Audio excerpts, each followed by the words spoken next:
जय भीम नवबुद्धाय वळूया आजच्या बातमीपत्राकडे। शेतकऱ्यांचे नुकसान होत असल्यामुळे निर्यात बंदी उचलली पाहिजे अशी आम्ही केंद्र सरकारला विनंती केली होती। आमच्या या विनंतीला केंद्राने चांगलाच प्रतिसाद दिल्याने मी त्यांचे आभार मानतो। अशा शब्दात उपमुख्यमंत्री देवेंद्र फडणवीस यांनी कायदा निर्यात बंदी हटवण्यावर प्रतिक्रिया दिली।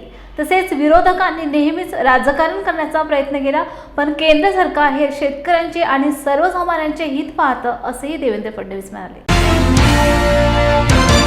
मला अतिशय आनंद आहे की केंद्र सरकारने आम्ही जी मागणी वारंवार करत होतो ती मान्य केली आहे आणि कांद्यावरची निर्यात बंदी आता केंद्र सरकारने परत घेतली आहे। यामुळे कांदा उत्पादक शेतकऱ्याला मोठा दिलासा मिळणार आहे। सकाळपासून ज्या काही बातम्या येत आहेत तुमचे चॅनल्सवर मी बघतो आहे, मोठ्या प्रमाणात कांद्याचे भाव वाढत आहेत। त्याचा फायदा हा निश्चितपणे शेतकऱ्यांना मिळेल आणि केंद्र सरकारचे मी मनापासून आभार मानतो की केंद्र सरकारने निर्यात बंदी उचलली। यासाठी तुम्ही पाठपुरावा केला होता? माननीय मुख्यमंत्री महोदय, मी अजितदादा, आम्ही सगळे सातत्याने केंद्र सरकारच्या पाठीमागे लागलो होतो। केंद्र सरकारला आम्ही विनंती केली होती की शेतकऱ्यांचं नुकसान होत आहे, त्यामुळे ही निर्यात बंदी आपण उचलली पाहिजे आणि त्याला प्रतिसाद केंद्र सरकारने दिला आहे, याचा मला मनापासून आनंद आहे। हो, केंद्र या कांद्याच्या प्रश्नावर मोठं राजकारण देखील झालं आणि टीका देखील चव्हाण सरकारवर होती। निश्चितपणे या प्रश्नाच्या दोन्ही बाजू होत्या। एकीकडे देशामध्ये कांद्याचं उत्पादन कमी असताना तो निर्यात झाला आणि देशात कांद्याची कमतरता तयार झाली तर देशामध्ये आपल्याला अनेक वेळा मग अशी परिस्थिती येते की दुप्पट तिप्पट किमतीत बाहेरून कांदा आयात करावा लागतो आणि म्हणून केंद्र सरकार साधारणपणे प्रोडक्शन काय आहे, आपल्याला कन्झम्पशन आपलं किती आहे, कधी कुठलं प्रोडक्शन येणार आहे, याच्या आधारावर हे सगळे निर्णय घेत असते। मात्र आता या सगळ्या परिस्थितीमध्ये केंद्र सरकारने एक चांगला निर्णय घेतलेला आहे। विरोधकांनी नेहमीच राजकारण करण्याचा प्रयत्न केला, पण मला असं वाटतं की केंद्र सरकार हे शेतकऱ्यांचं हित पाहतं, केंद्र सरकार सामान्य माणसाचं हित पाहतं। कोल्हापूर जिल्हा जवाहर नगरातील रिटायर्ड तहसीलदार व आंबेडकर चळवळीतील ज्येष्ठ कार्यकर्ते विलासदादा मधाळे यांचे 1 वर्षापूर्वी निधन झाले होते। त्या स्मृतिप्रीत्यर्थ माधाळे यांना विविध मान्यवरांनी त्यांच्या प्रतिमेस हार घालून श्रद्धांजली वाहिली। त्यानंतर पंचक्षेत्री शरण घेण्यात आले। यावेळी सर्व पाहुण्यांचे स्वागत मधाळे परिवाराने केले। तस् भगवतो अर्हतो सम्मा सम्बुद्धस्स नमो तस् भगवतो अर्हतो सम्मा सम्बुद्धस्स बुद्धं शरणं गच्छामि धम्मं शरणं गच्छामि संघं शरणं गच्छामि द्वितीयंपि बुद्धं शरणं गच्छामि द्वितीयंपि धम्मं शरणं गच्छामि द्वितीयंपि संघं शरणं गच्छामि। Republican party of India Kolhapur शहर अध्यक्ष, बुद्ध गार्डन संवर्धन विकास संघ शास्त्रीनगर अध्यक्ष विलास मधाळे सर हे माझ्या थोरल्या बंधूप्रमाणे होते आणि जरी ते प्रशासकीय अधिकारी जरी असले, शाहू फुले आंबेडकर चळवळीतल्या कार्यकर्त्यांना त्यांनी कधीही म्हणजे असं दूर केले नाही। चळवळीतल्या कार्यकर्त्यांना त्यांनी सातत्याने मदत केलेली आहे।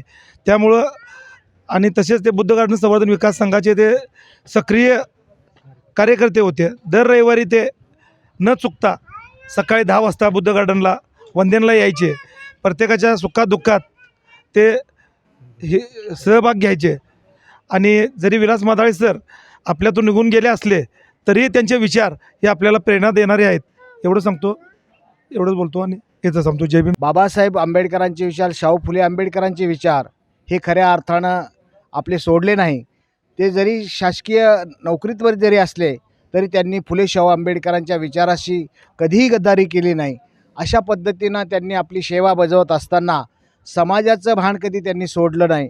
समाजामध्ये जेव्हा जेव्हा अशा प्रकारचे कटू प्रसंग येतील त्यावेळेस सर स्वतः मधाळे सर स्वतः उभं राहून त्या ठिकाणी अन्याय अत्याचाराला वाचा फोडण्यासाठी सातत्याने आमच्या चळवळीतल्या कार्यकर्त्यांच्या बरोबर खांद्याला खांदा उभं राहून काम करणारे हे प्रशासक अधिकारी खऱ्या अर्थानं आम्हाला प्रेरणा देणारे असे प्रशासक आमच्यामधून गेले 1 वर्ष त्यांना आमच्यातून जाऊन जरी गेलेले असले, परंतु त्यांनी केलेल्या कामाचं आणि त्यांचं जे काम आहे हे काम न संपणारं, या कामामुळे त्यांचे विचार, त्यांचं जे कार्य होतं ते कधीही न संपणारं असं कार्य ते आमच्यामध्ये ठेवून गेलेलं आहे. ते जरी आमच्यातून शरीराने गेलेले असले, परंतु विचारातून आणि मनातून आमच्या कधीही जाणार नाही. अशा प्रकारचे मदाळे सरांचं या ठिकाणी प्रथम पुण्यस्मरणाच्या अर्थ मी त्यांना पीपल्स रिपब्लिकन पार्टी कोल्हापूर शहर अध्यक्ष या नात्याने त्यांना त्रिवार अभिवादन त्यांच्या करतो आणि या ठिकाणी थांबतो. जय भीम, जय भारत, जय बुद्ध. सर्वांना माझा जय भीम. शाहू फुले आंबेडकर यांना मी अभिवादन करून प्रथम वर्ष माझ्या सासऱ्यांचं विलास दादासो मधाळे यांचं प्रथम वर्ष पुण्यस्मरण होतं.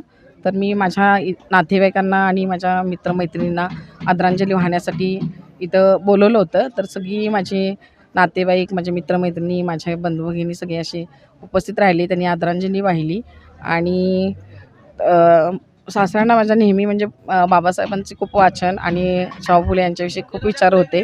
ते नेहमी शाहू स्मारकला जाऊन व्याख्यान ऐकायचे आणि आल्यानंतर त्याविषयी आम्हाला माहिती द्यायची की बाबा असं व्याख्यान होतं, जाऊन बसत जावा आणि ऐकत जावा. तर त्यांचे विचार असे इतके छान होते की त्यामुळे माझे मिस्टरही त्यांच्याबरोबर जावं लागले आणि त्यांना शिक्षणाविषयी इतकं हे होतं की ते तहसीलदार होते. तहसीलदार पदावर असताना त्यांनी खूप सगळ्यांना मदत केलेली आहे. रेशन कार्ड, पिवळे रेशन कार्ड जे काढायचं असायचं म्हणजे ज्यांना कमी ह्याच्यामध्ये किंवा विधवा बायकांना असं यांना खूप मदत त्यांनी केलेली आहे. विलासराव दादासाहेब मदाळे तहसीलदार साहेब यांचा पुण्यानुमोदनाचा या कार्यक्रम पहिलं पुण्यस्मरण. तर ह्या पुण्यस्मरणाच्या कार्यक्रमानिमित्त संजय विलासराव मदाळे यांनी हा कार्यक्रम आयोजित केलेला आहे. आपले मित्रमंडळी, पाहुणे मंडळी, गावकरी मंडळी सर्व या ठिकाणी जमा केलेले आहेत आणि भाऊजी जे धम्माची आवड होती, पर्यटनाची आवड होती, चांगल्या पद्धतीनं धम्मकार्य करत होते. तर भारतीय बौद्ध महासभा जिल्हा शाखा कोल्हापूर यांच्या वतीनं या ठिकाणी मी त्यांना आदरांजली वाहतो. बारामती लोकसभा निवडणुकीच्या अनुषंगाने शरद पवार गटामध्ये असलेल्या सुप्रिया सुळे यांच्या प्रचारार्थ भव्य रॅलीचे आयोजन करण्यात आले. त्यावेळी सुप्रिया सुळे यांनी बारामतीमधील काँग्रेस कार्यालयाला भेट दिली. यावेळी काँग्रेस पदाधिकारी व कार्यकर्त्यांशी त्यांनी संवादही साधला. नमस्कार, मी विजय जाधव. मी आत्ता सध्या परिस्थितीमध्ये किंवा सध्या स्थितीमध्ये मी बारामती विधानसभा काँग्रेस पक्षाचा निरीक्षक म्हणून या ठिकाणी नेमले गेलेलो आहे आणि यामध्ये बारामती काँग्रेस पक्षाचा निरीक्षक या नात्याने माझ्या पक्षीय प्रोटोकॉलप्रमाणे मला या ठिकाणी आज बारामतीमध्ये माझे बूथ अध्यक्ष, मंडल, ग्राम कमिटी, प्रभाग कमिटी, ज्या सर्व कमिटी आमच्या या भागामध्ये निवडणुकीच्या संदर्भातल्या सूचना होत्या, तर त्या सगळ्या कमिटीच्या संदर्भामध्ये त्याची आज आम्ही सगळं नियोजन पूर्ण झालेलं आहे आणि या सगळ्या कमिट्या, हे सगळे बूथ आज आमचे या ठिकाणी जे पूर्ण झालेले आहेत त्यांची आज आम्ही एकत्रितपणे बैठक या ठिकाणी घेतलेली आहे. यामध्ये प्रामुख्याने या बूथच्या माध्यमातून आगामी निवडणुका म्हणजे जे 7 तारखेला आपली निवडणूक होणार आहे, यामध्ये आपल्या महाविकास आघाडीच्या ज्या उमेदवार आहेत सौ सुप्रियाताई सुळे यांच्या निवडणूक प्रक्रियेमध्ये काँग्रेस पक्षाचे संपूर्ण सगळे बूथ अध्यक्ष, सगळ्या प्रभाग अध्यक्ष, सगळे ग्राम कमिटी, हे सगळी मंडळी त्यांच्या स्तरावरनं कशा पद्धतीने काम करायचे याच्या संदर्भातली आज बारामती काँग्रेस कमिटीच्या कार्यालयामध्ये महाराष्ट्र प्रदेश काँग्रेस कमिटीच्या सूचनेप्रमाणे व या जिल्ह्याचे अध्यक्ष सन्माननीय संजय जगताप यांच्या सूचनेप्रमाणे, आमदार संग्राम थोपटे साहेबांच्या सूचनेप्रमाणे आज इथं एकत्रितपणे बैठक घेतली. या बैठकीमध्ये बारामती तालुक्यामध्ये, बारामती शहरामध्ये प्रामुख्याने काँग्रेस पक्षाचे 76 ते 80 बूथ आज या ठिकाणी तयार झालेले असून या सर्व बूथ अध्यक्षांना या ठिकाणी आज त्यांच्या जबाबदाऱ्या समजून सांगण्यात आलेल्या आणि त्यांना त्यांच्या कामाची दिशा या संदर्भामध्ये सांगण्यात आलेली आणि काँग्रेस प्रोटोकॉलप्रमाणे या ठिकाणी ही सर्व मंडळी इथल्या महाविकास आघाडीचा उमेदवार सुळे सौ सुप्रियाताई सुळे यांच्या सगळ्या निवडणूक प्रक्रियेमध्ये सहभागी होतील या दृष्टीने आज मी ही सगळी बैठक या ठिकाणी मी बोलवली होती.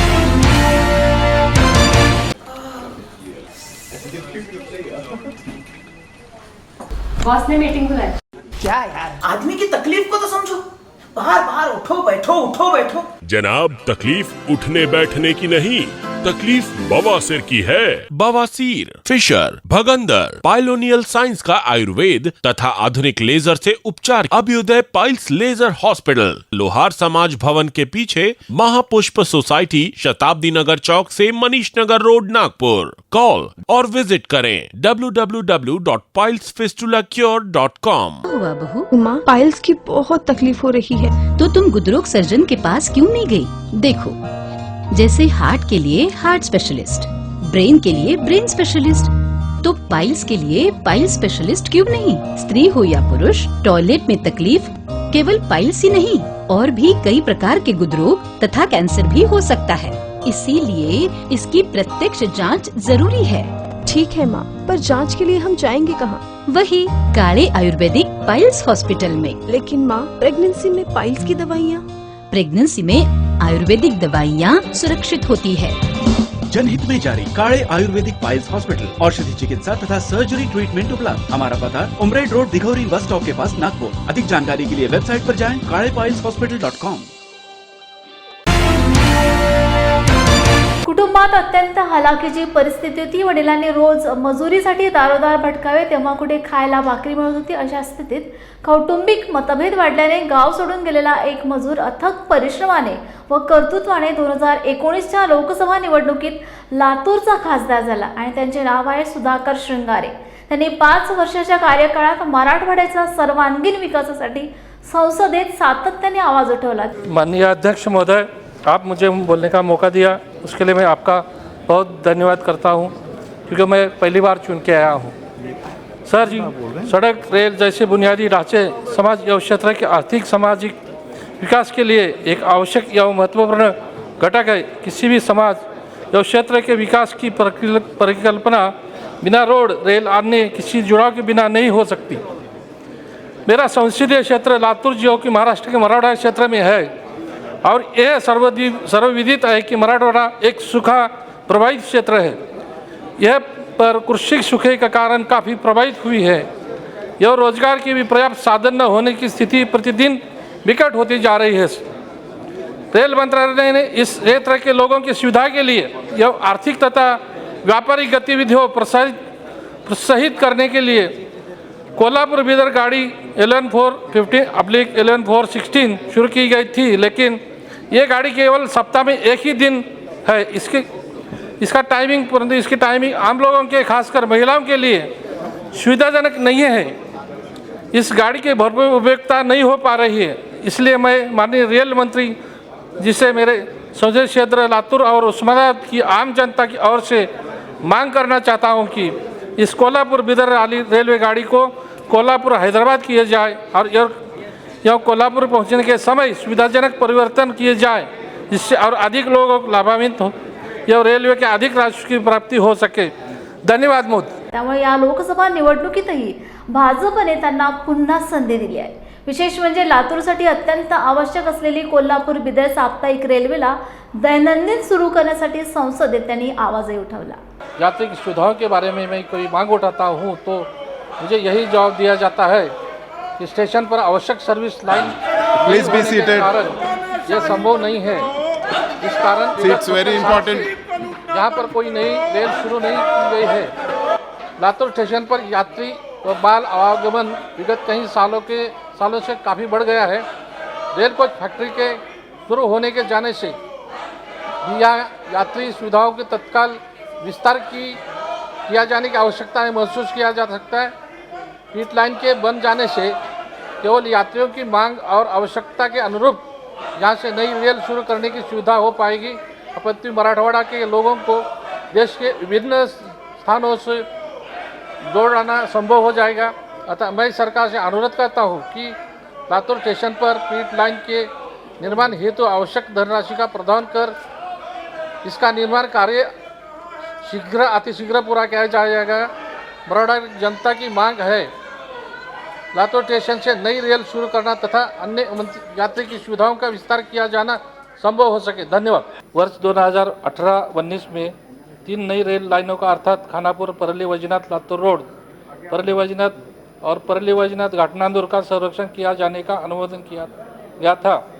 ट्रेनों के क्रॉसिंग, रेल इंजनों की दिशा बदलना आदि कामों में बहुत अधिक समय बर्बाद होता है। यही नहीं कि संपर्क सुविधा की दृष्टि से भी इन नई रेल लाइनों का बिछाया जाना बहुत जरूरी है। लगभग 2 साल का समय बीत जाने के पर भी अभी तक इन संरक्षण कार्य पूरा नहीं हो पाया है। इन लाइनों के बने जाने से इस सेक्शन में रेल यातायात बहुत सुविधापूर्ण हो जाएगा। नई रेल गाड़ियों का चलाया जाना संभव होगा तथा साथ ही साथ रेलवे के राजस्व में भी वृद्धि होगी।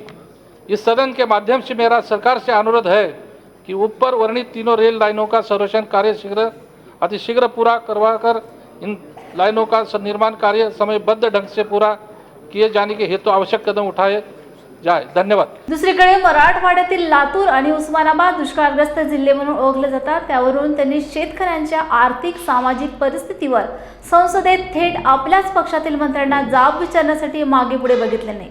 मराठवाड्यातील शेतकऱ्यांना जैविक शेती करता यावी यासाठी केंद्र सरकारकडून कुठल्या योजना राबविल्या जाणार याबाबतचा प्रश्न विचारून मंत्र्याला उत्तर देण्यास भाग पडले होते। माननीय मंत्री जी से मैं ये जानना चाहता हूँ कि महाराष्ट्र का मराठवाड़ा क्षेत्र जो सूखाग्रस्त तौर के पर जाना जाता है तथा इस क्षेत्र में दलहन और तिलहन का भारी मात्रा में उत्पादन होता है, इस क्षेत्र में किसानों को जैविक खेती के बढ़ावा देने के हेतु प्रोत्साहित करने के लिए क्या सरकार का विचार किसानों के आर्थिक सहायता देने का विचार है? क्योंकि जैविक खेती के शुरुआती कुछ सालों में काफ़ी कम उत्पादन होता है और उस जैविक खेती से उत्पादित दलहन और तिलहनों का लाभकारी मूल्य मिले, इसलिए क्या सरकार कोई बाजार उपलब्ध करने में विचार कर रही है?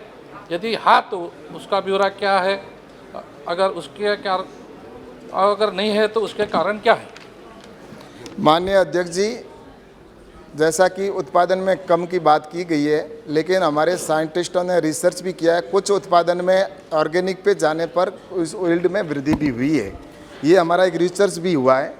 और रही बात उसको बढ़ाने के लिए सपोर्ट का, जो सदस्य ने बात की है, मैंने पहले अपने सवाल के जवाब में कहा है कि 50,000 रुपये तक का पर हेक्टर किसान को सपोर्ट दिया जाता है, जिसमें 31,000 रुपये डायरेक्ट मिलते हैं और 19,000 ट्रेनिंग के कंपोनेंट के रूप में मिलते हैं। और जो अलग से अगर कोई किसान FPO भी बनाना चाहता है, फार्मर प्रोड्यूसर ऑर्गेनाइजेशन, तो उसके लिए हमारे स्पेशल ऑर्गेनाइजेशन FPO ऑर्गेनिक के बनाए जा रहे हैं और उनके लिए मार्केटिंग का और दूसरे जिस तरह सर्टिफिकेशन के लिए भी उनको गाइड किया जाता है, लार्ज एरिया सर्टिफिकेशन का जैसे पहले जिक्र किया, इस तरह से लगातार प्रयास करके कि किसान को अधिक से अधिक इसका बेनिफिट भी मिले और अधिक से अधिक ऑर्गेनिक की ओर जाए, ताकि देश की सबसे बड़ी जो समस्या है कि जो पेस्टिसाइड और यूरिया से जो बीमारी भी अधिक होती है, उसका भी समाधान हो सके। पंतप्रधान नरेंद्र मोदी इतका खोटारडा पंतप्रधान आजपर्यंत पाहिला नाही असे राष्ट्रवादी पक्षाचे अध्यक्ष शरद पवार यांनी माध्यमांशी बोलताना सांगितले। ते कोल्हापूर येथे महाविकास आघाडीच्या उमेदवारांच्या शाहू महाराज आणि सत्यजित पाटील यांच्या प्रचारासाठी कोल्हापुरात आले होते। त्यावेळी माध्यमांशी बोलताना त्यांनी भाजपवर कडाडून टीका केली। आजपर्यंत माझ्या आयुष्यात अनेक पंतप्रधान पाहिलेत, पण नरेंद्र मोदी इतका खोटारडा पंतप्रधान पाहिला नाही असेही ते बोलताना म्हणाले। ते सांगता येणार नाही, पण आता टक्केवारी वाढते असायची इंडिया यानंतर नक्कीच वाढते। खरं तर 2 टप्प्यातलं मतदान झाल्यानंतर नरेंद्र मोदी म्हणतात की आम्ही 2-0 पुढे आहोत। मोदी असं की या देशात अलीकडच्या काळात म्हणजे वास्तवता आणि सत्य सोडून इतकं बोलणारं मी प्रधानमंत्री आम्ही पाहिले नाही। आता काल जे ग्रस्त आले इथं काय त्यांचं नाव UPC असं मी सिरियल बघत होतो त्यांचं सेशन, काँग्रेस गाडीचा माणूस याचा प्रसार करायला काँग्रेस तिथनं आज 10 त्यांनी काढण्यापासून त्या प्रधानमंत्री सुद्धा अनेक गोष्टी असं सांगतात 100% होत्या। स्त्रियांच्या घरात 90 होतं, तुम्ही इथे काढलं। आता निवडणुकीचा विषय आणि ते त्याच्याबरोबर आणखी अनेक काही गोष्टी होत आहेत, त्यांच्याकडे लोकांचं समाधान करण्याच्या संबंधीची खात्री त्यांना दिसत नाही आणि त्यामुळे बेसिक इश्यू जे आहे ते इथून बाजूला ठेवून निवडणुकीमध्ये लोकांना दुसरीकडे डायव्हर्ट करायचं एवढा एक तरी कार्यक्रम आता मोदींचा दिसतो. ठीक आहे की सत्ताधारी पक्ष सत्तेचा गैरवापर कसा करतो त्याची अनेक उदाहरणे दिसली. काल आम्ही सांगितलं की अरविंद केजरीवाल सारखं उदाहरण किंवा झारखंडच्या मुख्यमंत्र्याचं उदाहरण किंवा पश्चिम बंगालमध्ये काही मंत्री, हरियाणाचे मंत्री, दिल्लीचे मंत्री की ज्यांना अटक केली आहे निवडणुकीच्या संदर्भात आणि ती स्थिती सातारच्या जागेमध्ये शशिकांत शिंदेच्याबद्दल आज या ठिकाणी केली. शशिकांत शिंदे यांची जी केस आहे ती कृषी आधार समितीची केस आहे.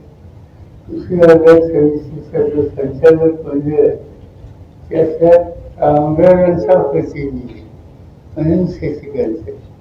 तुला सगळ्यांना माहिती आहे या जिल्ह्यात सरकारी संस्था खूप आहे. इथं निवडून आलेले जे सत्ताधारी असतात त्यांच्या हातात प्रशासन हे पॉवरफुल इन्स्टिट्यूशन असतं. कामगारांच्या प्रतिनिधीच्या नसतं.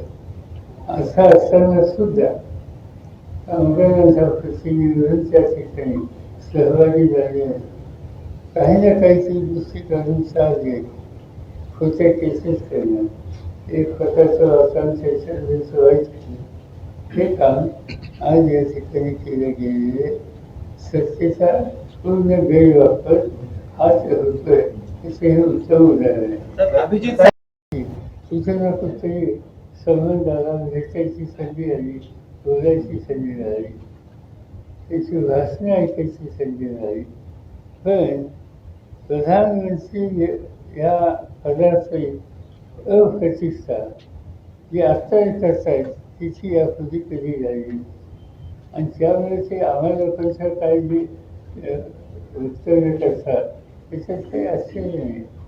त्याचे काही बोलू शकतात आणि एके ठिकाणी कोणाचा ते विरोध धरून मी राजकारणात आलो होतं असंही नाही.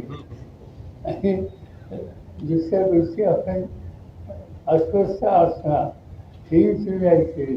जय भीम इंडियाच्या बातमीपत्र इथेच विराम घेऊया. पुन्हा भेटूया नवीन घडामोडी घेऊन. जय भीम.